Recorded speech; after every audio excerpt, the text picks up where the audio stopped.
And then there's the moral argument, which I wish it worked on more people, but quite frankly, it's because I don't think anybody deserves to be put in prison. And I don't think anybody deserves to be put in prison for using, manufacturing, selling, growing, or having anything to do with drugs, because I think that that's heinous. I think that Hmm. most of the people arguing that drugs should be illegal have never fucking been to a prison. They Yeah. don't know what they are arguing for. You're not just because saying I think drugs should be illegal. You're sorry, I'll start using substances for you. If you're saying that they should be illegal, what a lot of people are saying is people shouldn't use them. But when you make something illegal, what happens? People go to prison for that thing. And I think a lot of people don't contend with that reality where you are putting people in prison, and that's not okay. And it's not stopping anyone. I would like to introduce my guest. She's an anthropologist and also expert on drugs. So we have Miss Hilary Agro. Good to see you. Hi. Yeah, great to be here. So welcome. And it's so good to have somebody who I've been seeing on TikTok make great videos regarding drug policy, regarding liberation for people who are oppressed as well. So thank you so very much for taking your time to come on my little channel. It is a privilege to have you. Absolutely. Anytime I do podcast appearances or any kind of appearances like that, the only people I ever do it for free are fellow anti-capitalists. Mhm. Thank you Like if so you're, if very you're much trying for to profit off of a revolution, then you got to pay. But I just want to help my comrades do the work. that. Of course. Thank you so very much for that. And, so as far as, and I want to make sure that be respectful of your time, but I wanted to get into your drive for wanting to get into the work that you're doing right now, just so that they can know just a little bit of the surface level about you. So, what interested you to get into anthropology and then go the route of the use of substances by human beings? Like, what was that really driving force, and what put you into this space that you're currently in?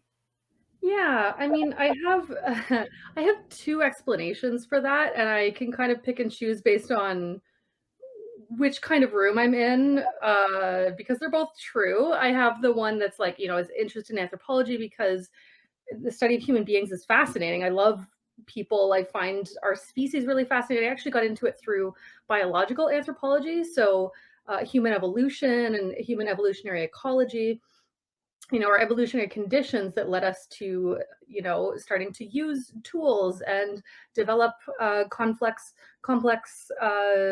relationships with the land and infrastructure and everything. Um, and that leads to sort of studying disease ecology and disease transfer and just sort of general population health. And you can't study population health without looking at the social determinants of health, right? Like health is political. It just is. And so, I started looking at that and then looking at drug policy. Um, and then there's the other side of it, the spicier side, where, I've been a person who uses drugs since I was 15 years old or so.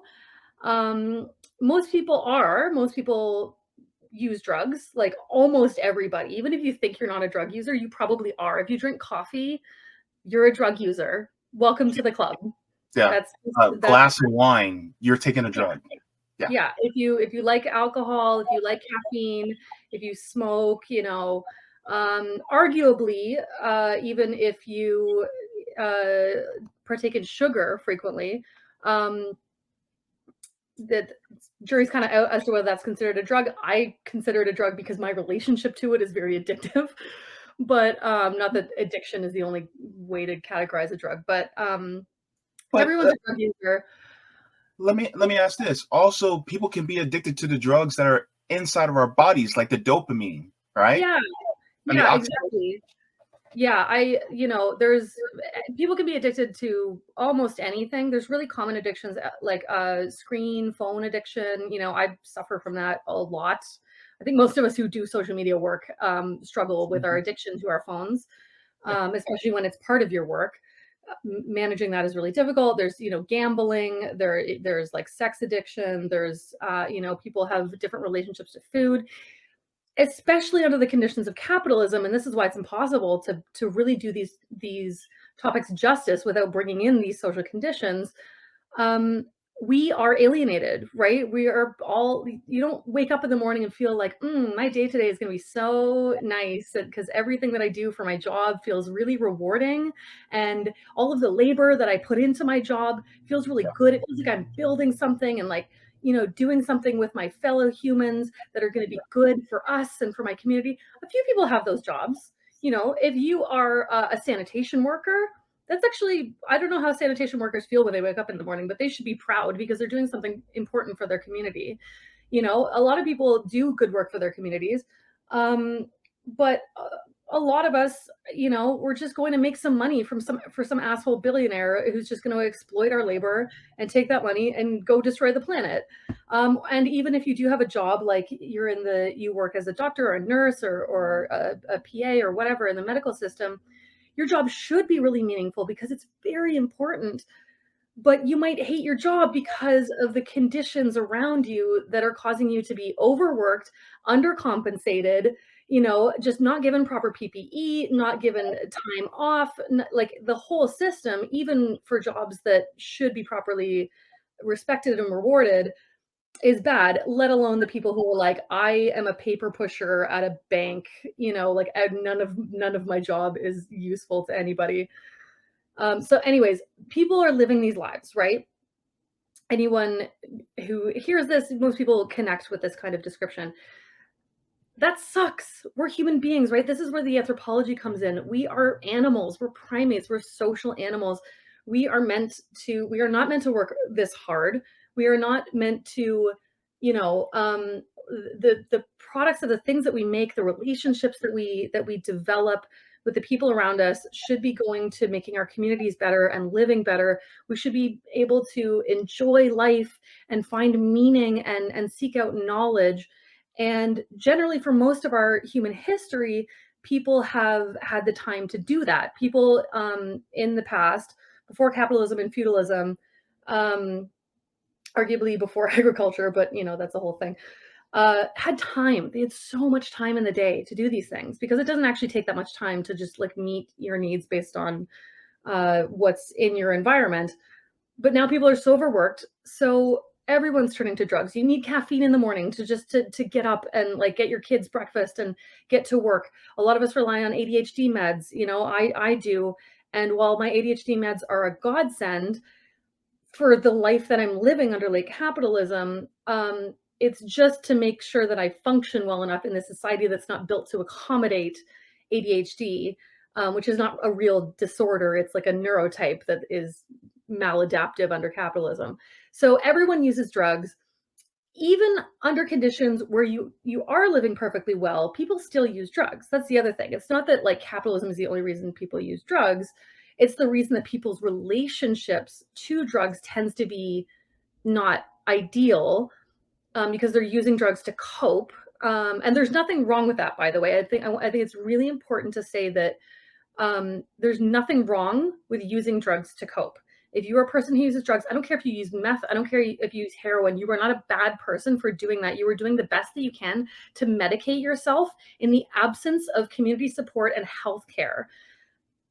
It might not be ideal. If you had better supports, you might not want to use those things, but you're doing the best that you can. And if you want to stop using those things, it's no good to just tell people, "Well, just stop using them," without changing the conditions that make people want to use those things in the first place. But even under good conditions, humans are curious. We like drugs. We like having different experiences. Like I would still want to experiment with psychedelics under full full space communism because they're fun. Like there's joy and fun and self-exploration and connection with others are perfectly valid reasons to use these things, and that's an important part of the conversation too. So yeah, I could keep going, but you know. No, no, no. It's great that you're going, and I love the nuance that you're bringing in this. In response to what you were saying about the use of substances, and I'm going to be using substances and drugs kind of interchangeably, just so that I don't use the D word so often that it flags on YouTube. Triggers. Yeah, which is Yeah, something that drives me nuts, by the way. People don't appreciate like how like talk about freedom of speech and everything. Like my topic is so dangerous to talk about that I can't even use the word drug as often I would like to, even though it's just a factual statement of word, because it will get flagged. My videos are always getting flagged and taken down because I'm promoting illegal substances, even though I'm not promoting anything. I'm just speaking as an academic about this topic. Anyways, yeah, go on. yeah, yeah. And so, as far as the recreational use of them, one thing that I notice is that a lot of times, what people usually, from what I heard back then, for instance, you'll have the indigenous using things like ayahuasca. You'll have many different indigenous tribes that have used a lot of these substances. And it's not just as a recreation, but it's also a way to go to different centers of the human brain, the human mind, that we really don't get to visit as often. Or it's like the brain is a house and we're so used to going through the front door and sometimes going through the back door, but sometimes these substances allow us to discover, oh, there's a door to the basement that you can go downstairs and then up through into the house, but we don't know that because we You can see never every room use in it the to house at once. open our brain. Yeah.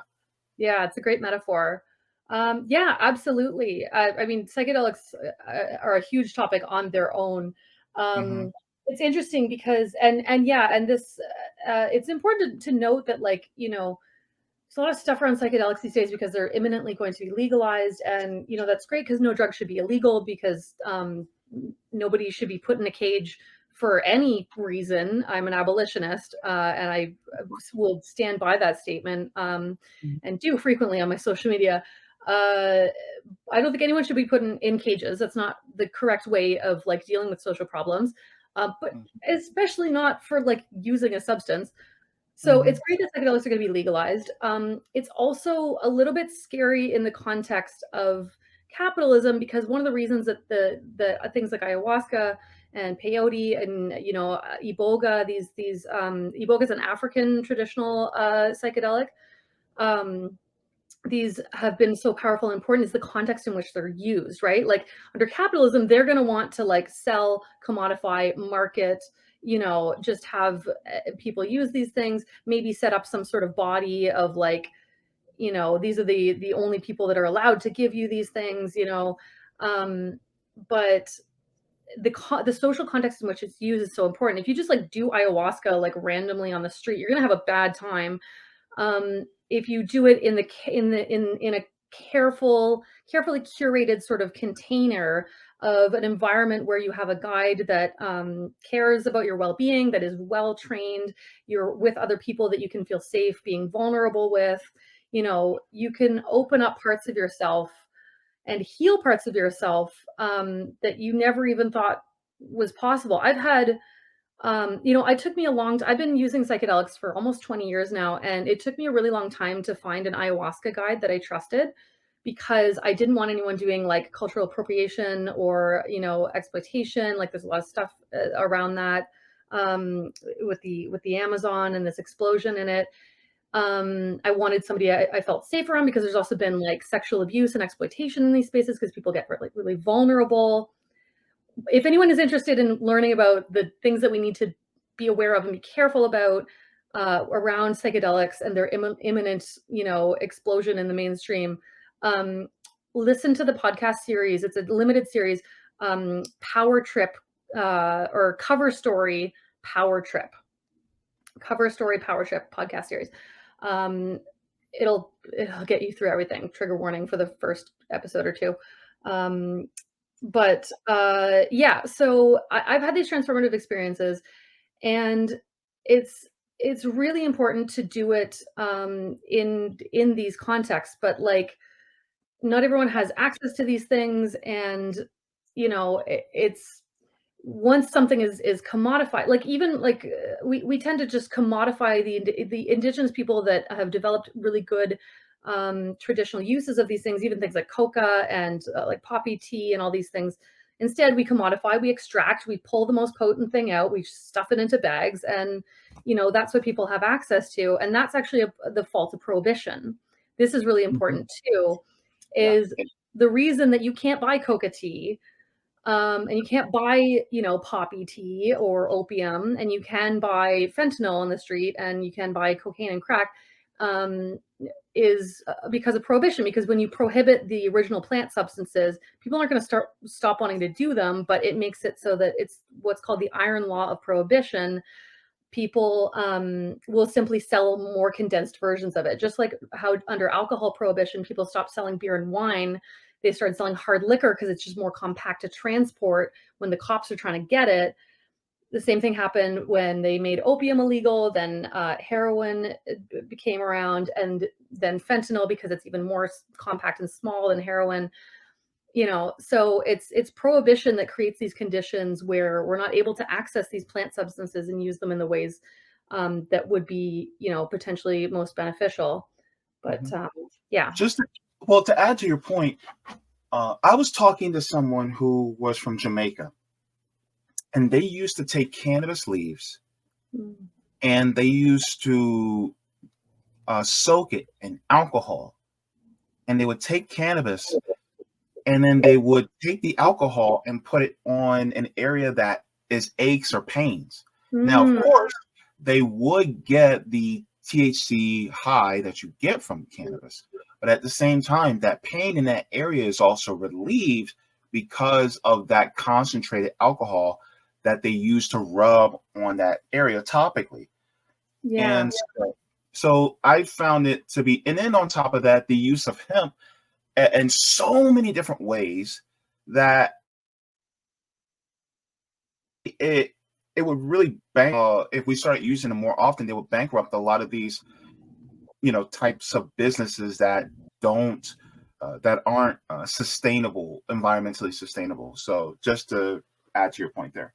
Yeah, yeah, and it's interesting because, there's this connection between, so that if they get the THC high from that, that Mhm, tends to, we have this weird thing in medicine where medicine is never supposed to be pleasurable, right? Like, oh, if you're getting high from something, then like you're using it wrong, or like you're not allowed to do that. Like, if you have ADHD meds, you can't tell your doctor that you get a euphoric high when you take them, because they're going to think you're taking them to get high, instead of like, well, this is a side effect that I enjoy. You're not even mhm, allowed to just use like, if you say I use THC, I use cannabis, but it's medicinal, mhm, you have to like downplay the parts of it that are like joyful and pleasurable, because we don't even allow people to like experience pleasure um on their own terms. It's like we can't let workers just like enjoy themselves unless it's with like alcohol, and then it's okay because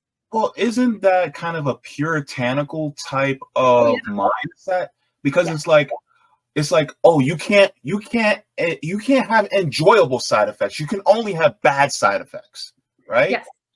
This is so complicated. I'm like writing about this in my dissertation right now. I have all these like papers like connecting the puritanical roots of like American capitalism in particular, with this kind of thing, because it's not only connected with like, wanting to sort of control the places that we get pleasure from. It's also connected to this Protestant work ethic idea that like hard work, labor, suffering is morally good.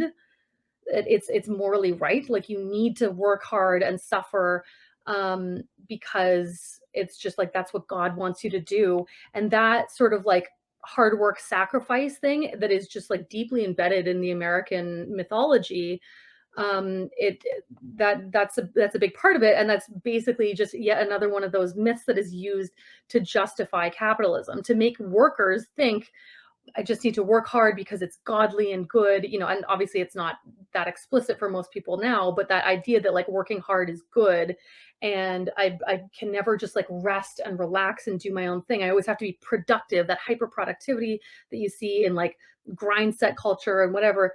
Who's benefiting from that? Who's benefiting from all of us working our asses off? It's not us. It's the people in charge of the system. Yeah. And I mean, hot take about those people, they're also deeply addicted. They're just addicted to the only thing that's genuinely um, harmful to society. Drugs aren't actually they aren't harmful to society. They're a side effect of a society that harms people. The Mm, only addiction that is genuinely harmful to society is money addiction and power mm, addiction. The yeah. people at the top are deeply addicted. I've spent time with capitalists. They act exactly the same as people who are addicted to cocaine. And a lot of them are addicted to both. Like, let's be real, but I wouldn't judge them for the cocaine addiction. I do have some thoughts about the money and power addiction. And it's important to, sorry for bringing one of my more hot takes onto your show. But I actually think it's really important that we talk about it. And I have been getting a little braver in my work recently and talking about the fact that we can't dehumanize anybody in our work, right? Like as leftists, we're coming from the heart, we're coming from love. That means we humanize people that have been dehumanized. You know, the most dehumanized people, we Yeah. humanize them to see their value and say this is not right. It is not right to blow Palestinians to bits. It is not right to put black men in prison by the millions. It is not right to chain people up at the borders. That comes from a sense of humanity, right? Humanizing each Yeah. other. I Agreed. actually think it's important, and hear me out, to humanize the billionaires as well. And this doesn't mean that we let them get away with anything. It doesn't mean that we, go like, oh, well, they're trying so hard, like it's fine. It means that we understand that they're humans. They're just sacks of meat like us. We need to Hmm. understand what they're doing. And what they're doing is they are terrified. They probably grew up in awful environments because like capitalist families are not fun environments for anyone to grow up in.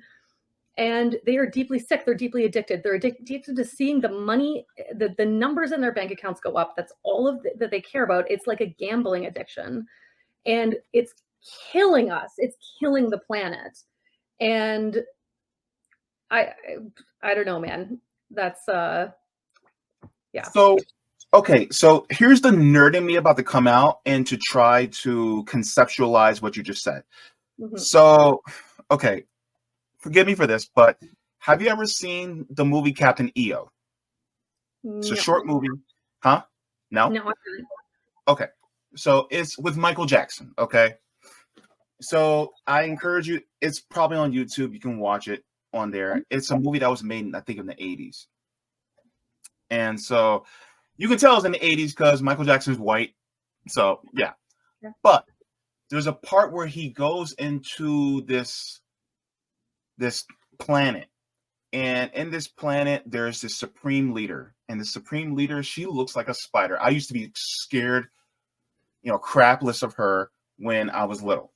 But anyways, so he tries to reason with her, but she's like imprisoned them. And so it gets to the point where he fights against her hordes by turning them into people who will fight with him. And so he ends up at the end using his power on her and turning her back into who she used to be. Mm. Someone that is basically she turns from that into a beautiful goddess human being looking person instead. And so he saw the humanity in her and he pulled it out of her basically instead of destroying her. Interesting. And so it just goes to show that yes, Harlan Crow, Elon Musk, Bill Gates, yes, they are all human beings. And it's just like when you're punishing a child. There's two ways you can do it. Either you can abuse the child to punish them in order for them to learn their lesson, or you can correct the child in a more kind and loving way and let them see the error of their ways while administering carnal punishment. And so I think that's if I'm on the right track, that's what it feels like you're saying. That's like we have to not only humanize the people who are the most disenfranchised, but the people who are the most franchised we have to basically take the tool away from them and show them why it's not okay, and pull their humanity back out, or Yes. bring it back up with them. Sorry, please go Yeah. ahead. Yeah, absolutely. And I think it's important to note that that is it. The only issue is that we don't change can only happen within community, and we don't have nobody. We aren't in community with the people at the very top, right? Like none of us can access them. None of us can reason with them. Like we need to just forget about them. We need to stay the course with all the things that we're doing: union organizing, strikes, blockades, like all of those things. To take their power away. They have way too much power, more power that nobody should have any power at all, essentially. But like these people, the power that they have is completely beyond anything that's, yeah. But where I think that this approach to humanizing capitalists is actually potentially useful for us who are doing this organizing work is it's because it's not, we could get rid of all the billionaires that are currently at the top and they're just going to be replaced by the ones who are like almost there, right? Like this is a systemic change. And how do people start going up that chain, right? Like how do the people who decide, yeah, I'm going to like go become like a Wall Street banker, I'm going to like expand my business and like all of this kind of thing. People who are like sort of budding capitalists, what stops them from going down that path and instead going down the path of like, maybe I'm just going to have my little business and, go on more vacations every year, or maybe I'll turn my business into a co-op, or, maybe I'm going to, the people who could become capitalists but don't, we need to find out what brought them off the brink. And the people who are right now, especially like working class people who are so embroiled in the system that they think maybe one day they'll become a billionaire, because those are the people that we need to apply this logic to, this approach to this. Like, so I know that you desperately want money. And yes, you need money to survive in this society. It's not like a desire to have money is when you're living under capitalism is like inherently bad, because we need money to survive. So if you are desiring money in order to feed your kids, that's fine. But it's that kind of level where it's like, okay, now you have enough, but you want more and more and more. And maybe if I stay at work a little longer, I know my family's waiting for me at home, but like, I just want to get this next promotion. I just want to get this next thing. The people who become addicted to work, addicted to the numbers in their bank account, that for a lot of people means safety, because if you don't have the numbers always going up, then you're always worried, am I going to lose my house? Am I going to lose my job? Or I have a good job now, but like, I could get fired, but if I become the boss, then nobody can fire me.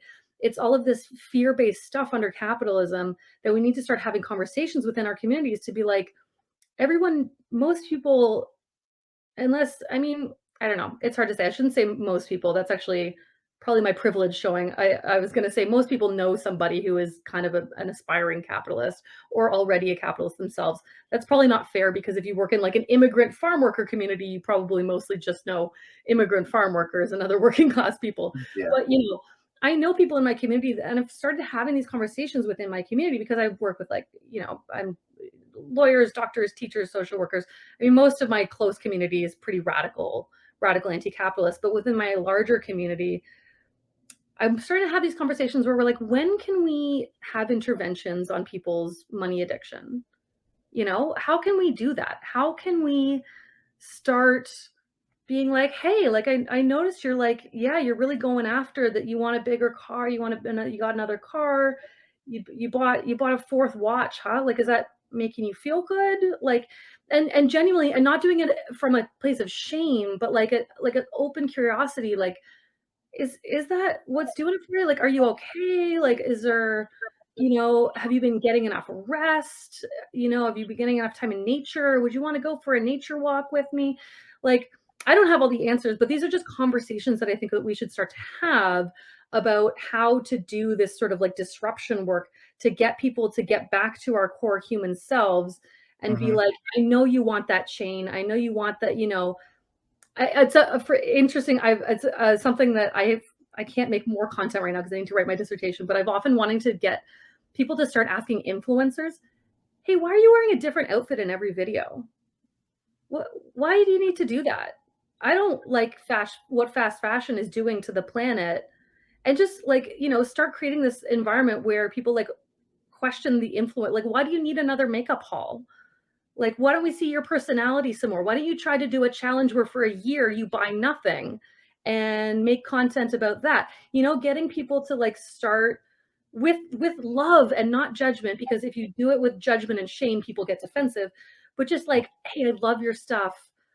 I would love it if you would talk a little more about fast fashion, or I want to see the same outfit in every video for a month, or getting creative to find ways of encouraging each other in this whole movement against capitalism to just divest from these ways in which our consumption habits in the imperial core are destroying Mhm. the planet, without being like, everyone just needs to individually, make changes. But these are cultural changes that can have a big impact.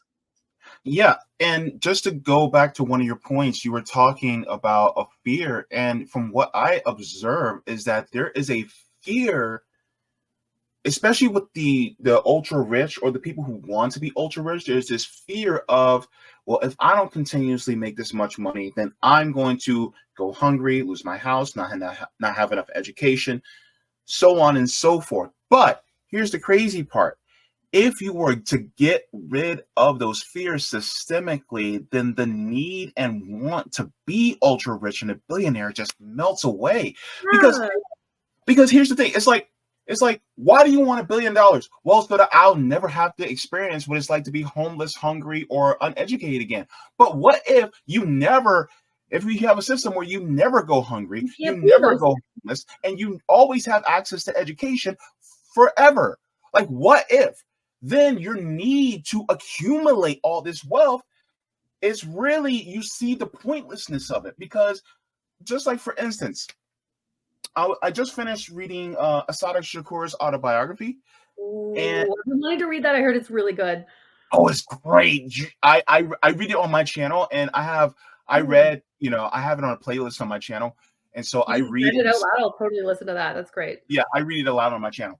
But in the postscript, one of the things she talks about was that in Cuba, you pay either 10% or less for housing in Cuba. And so my thing is, if housing is free or nearly free, then the worry about housing doesn't exist. So therefore, the need to want to have multiple houses doesn't really square really well. And it seems psychotic to want to accumulate more when you have something that you're never really going to lose. Yeah, absolutely. 1000%. And, part of the reason like capitalism runs on homeless, I mean, it runs on a lot of things, but like one of the fundamental Never parts of run it, on Duncan. eh, Sorry.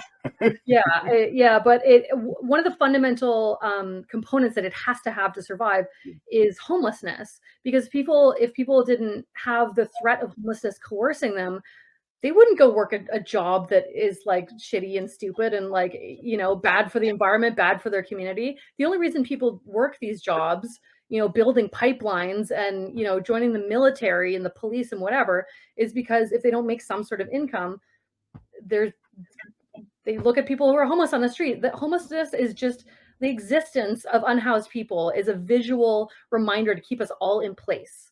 They're a sacrifice to this system. And absolutely, I think everything that you were saying, I don't know where somebody told me this. If anyone knows where this is from, put it in the comments, please.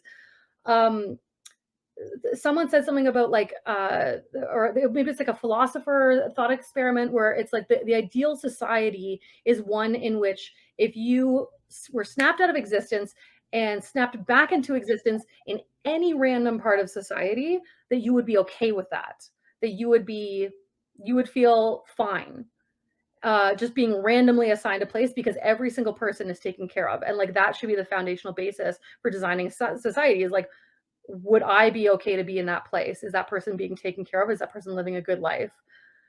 Yeah, absolutely. Wow. That's that's a really great point, and I appreciate that. So just to go to one of the next questions that I had. Um, so we already kind of talked about the history of mind altering substances used by humans and how it could be a help rather than a hindrance. Uh, but why would the full legalization of substances, why would it be more beneficial to us as a society, especially from a socialist perspective? Yeah. So, I So mean, we're kind of touching on it already, but yeah, I um, mean, basically, in a nutshell, we can't stop people from using drugs with drug laws. Like it doesn't work. Even if that's your goal, which I don't think it should be. I don't think your goal should be to tell other people what to do with their bodies. But even if you feel like I don't think anyone else should use this drug, sure, fine, feel that way if you want to, but making it illegal isn't stopping anyone from using it. Like more people are using drugs now than ever. We've had this militarized war on drugs.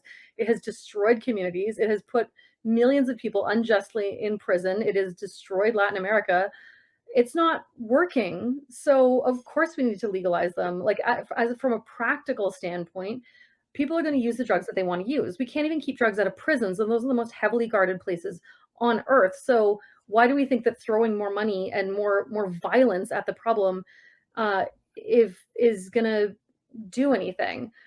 mhm, Legalizing drugs does not mean, and this is the thing that I get over and over.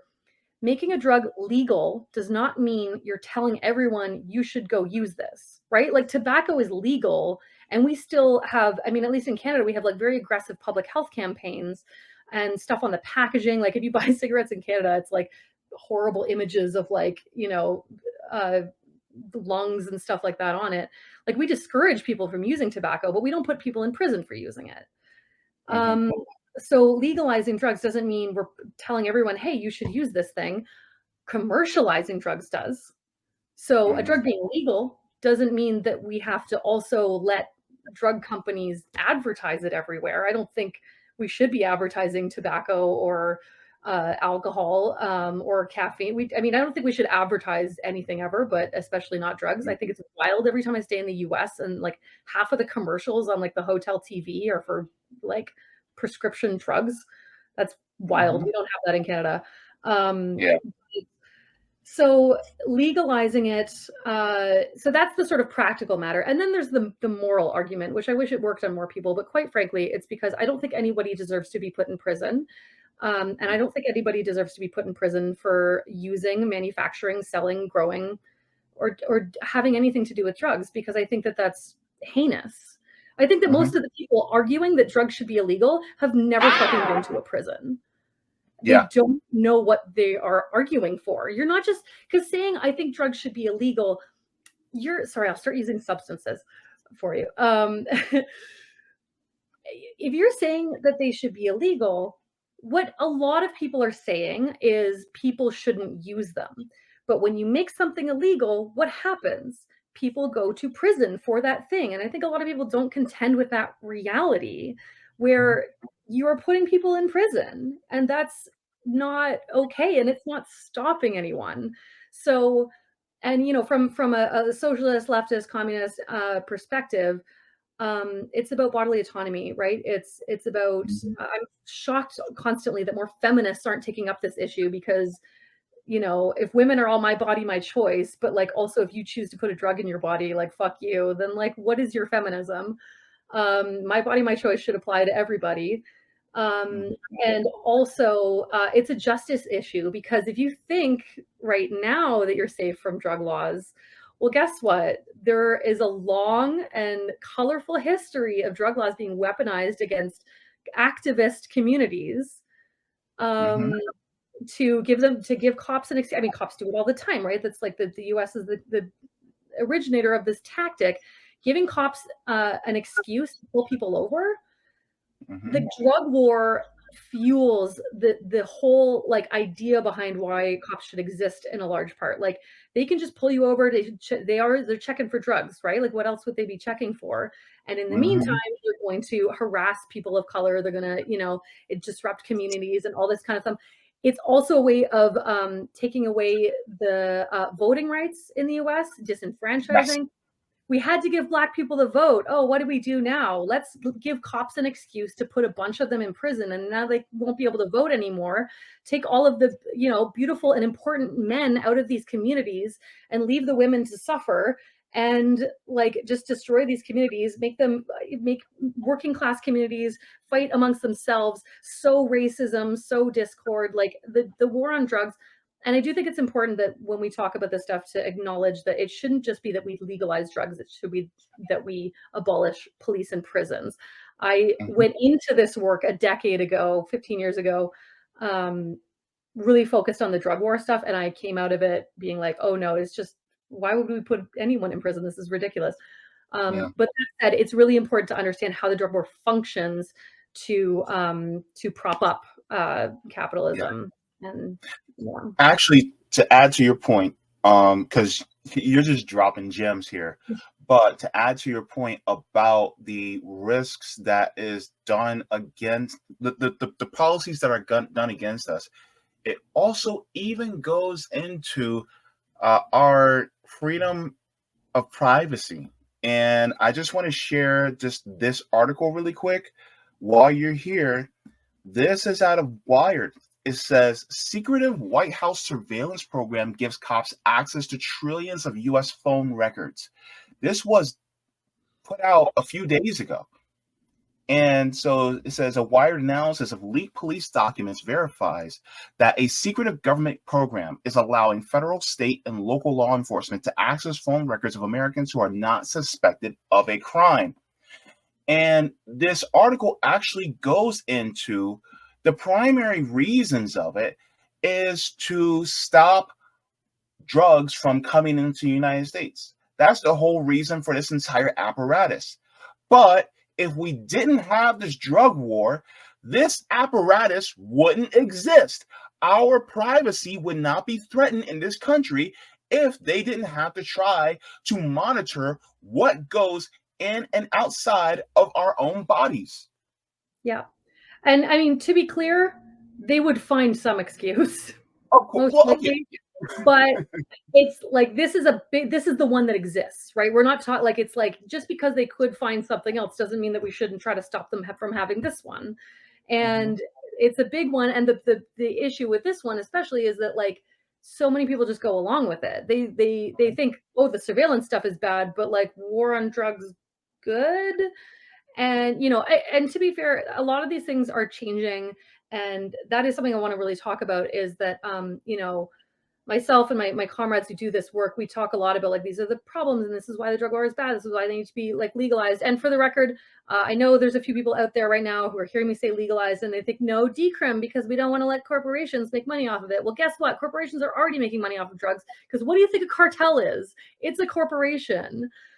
Like, legalization is actually essential because it involves regulation, and regulation is important because these substances can be dangerous, and we don't want them to just be unregulated. We need them to be produced and manufactured safely so that people don't overdose from not knowing what's in their thing. If you decrim, that's great. We don't want people. Decrim is a good first step, but decrim just lets people still overdose. So I just wanted to get that out there. But yeah, yeah. definitely. So one of the things that I also wanted to just ask of you, because I know you say you're doing your dissertation right now. And of course, I also have put it in the comments in the chat, your link tree. But if you could tell anybody where they can follow you, especially, where would they go? Yeah, so I'm in a bit of a shift right now. My biggest two accounts are Twitter and TikTok. I am going to be, and my name and my handle everywhere is just Hilary Agro, all one word. I'm going to be moving away from Twitter because it's just too much of a distraction for my dissertation. I might still make some TikToks, but primarily in the long term, I'm moving to YouTube. I do have a YouTube account already. There's a few things on there. But I'm going to be, there's all this stuff. If you go to my link tree, you can find all this stuff. Primarily, TikTok, YouTube, Twitter, and Instagram. I've been posting more on Instagram these days. And, my Patreon, if you want to support my work. I have 2 small children. I try to do all of this while, working and dissertating and doing a lot of local community organizing and Hmm. parenting. So, those are all the places that you can find me on there. Yeah. Oh, but then also my blog. I'm going to be mostly writing on my website. I have a blog on my website, and I think I just want to write to an audience that really wants to hear what I have to say. You can sign up for like my mailing list on my website, and I think that exposing all of my percolating thoughts during my dissertation writing to like you know a minimum of 50,000, often millions of people every time I post something on the internet is like a lot. So if people really want to hear the good shit that's brewing, you can come to my blog where that'll be just like the core gang. All right. Awesome. Awesome. I just wanted to be respectful of your time because I know that you got to get to your little ones. I gotta get my baby out of school. Um, Yeah. yeah, but the one thing I want to say, because I am determined to always leave people, oh yeah, and I'm starting my podcast back up soon too, because I found a way to do it that doesn't burn me out. Um, I always want to leave people, and I think this is important, to leave people with a sense of like meaning and purpose and a sense of your own power, right? Like not just sort of like meaningless hope, but passion, commitment, and like we can change this, we can fix this, and we're going to like this, like get on board. This is what's happening. We're all living through a global revolution right now. You can smell it in the air, you can feel it, and it's painful and it's dangerous, and there's a lot of really hard work that needs to be done. But we're going to grieve together and we're going to build together. And the more committed we are to building this movement for a better society, the more we can offer that to people, the more people will join, and the easier the work will be, because the more people that join a movement, the easier the work is for everybody. So I leave you with read the book Let This Radicalize You by Miriam Kaba and Kelly Hayes. Everyone needs to read this book. I am like a proselytizer for this book. I'm literally like, as soon as I get a little more money, I'm going to buy like 50 copies and just bring them with me everywhere I go and like give them to people. Let this radicalize you.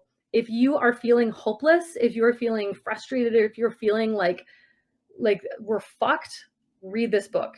It is a guide for how to build our movements in ways that are sustainable and effective. So never, if you find yourself giving up hope, find community among people who are doing stuff. Find an organization to work with. Building community is what we have. All we have is each other. And even in the face of the most heinous shit that's happening nowadays, if you do movement building and community organizing, it will make you feel better. I guarantee you. I guarantee you. And there's stuff that you can do just online if you're disabled or just like don't have, the time or the childcare to go to in-person meetings. Yeah, there it is. And this is I'm just a fan of their work. I make nothing from plugging this book everywhere. I just love them so much. Yeah. So I just want to make sure that people are feeling like we can do this, because we can, and you can. It's just unlearning the learned helplessness, unlearning the like, oh, like the Marvel like if someone's gonna save us. Oh, if we vote in the right politicians, then they'll save us. No one's coming to save us. We're gonna save ourselves and each other. Yeah. Can I give you a book recommendation really quick before you go? Yeah, please. So I've been reading this on my channel and it's been amazing. You probably already read it because you're very well read. But Laziness Does Not Exist. Yeah. This I book. haven't read that one yet. You haven't read this one yet? Yet, but I have a friend who is autistic. Who everyone should check out his music, by the way. He just wrote the most incredible, revolutionary, hilarious, like synth pop album. I think it's in my link tree too. It's called King of the Moon by Pusher. It's on YouTube and Spotify. Imagine what would happen if Elon Musk built an actual like moon mining colony, and a libertarian like worker guy went up there thinking he was going to become king of the moon, and then when he gets there, it's actually a work camp, and they have to have a revolution and overthrow the capitalist owner. It's so funny. This album is It's the best thing I've heard. It's so good. I love revolutionary art and music, and it's just incredible. Stick with it past the first few songs because it builds to something that. Anyways, that book was recommended to me by him, by Pusher, and I'm already excited about it. And I love a second recommendation because that just knocks it right up my list. So thank you for that. Yeah, because it is, because some of the things you were touching on, especially as far as our relation to work, is extremely good with it. And so I highly recommend it. And I also read it on my channel, on my playlist too. So I read this on my channel, but I just wanted to, Thank you for doing toss that. that out there. Yeah. Yeah. Amazing. So thank you so much, Miss Hilary Agro, so much for coming on. It was a privilege, and please come back on soon. Yeah, absolutely. We can do this again. I would say anytime, but maybe in the new year so that I can Sure. get some dissertation work done. Awesome. Thank you so very much. And Thank you so much. have a wonderful, beautiful day. You too. Keep up the amazing work. Thank you so much. All right. Bye-bye.